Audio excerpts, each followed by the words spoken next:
శివుడు తన పినాకంతో కొట్టిన అమృత కలశం ఇప్పుడు ఎక్కడుంది?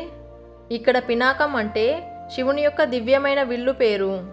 అసలు ఆ అమృత కలశాన్ని ఎవరు, ఎందుకు తయారు చేశారు?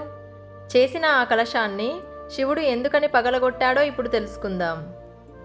వ్యూహకల్పం చివరి కలియుగాంత సమయంలో బ్రహ్మదేవుడు శివుడి దగ్గరికి వచ్చి, మహాప్రళయం రాబోతుంది కదా, మరి ఈ సృష్టిని ఎక్కడ పునఃప్రారంభించాలని అడుగుతాడు. అప్పుడు శివుడు బ్రహ్మదేవుడితో, ఈ భూమిపై ఉన్న పుణ్యక్షేత్రాలన్నింటి నుండి కొంత మట్టిని, ఇసుకను సేకరించమని చెప్పాడు. అలా సేకరించిన మట్టితో శివుడు అమృత కలశాన్ని తయారు చేసి, మహాప్రళయ కాలంలో అమృత కలశాన్ని నీటిలో విడిచిపెట్టి తర్వాత ఆ అమృత కలశం వెళ్తున్న మార్గాన్ని అనుసరించమని శివుడు బ్రహ్మదేవుణ్ణి ఆదేశించాడు. దాంతో మహాప్రళయం సంభవించగానే బ్రహ్మ అమృత కలశాన్ని నీటిలో విడిచిపెట్టాడు. అలా నీటిలో వెళ్తూ వెళ్తూ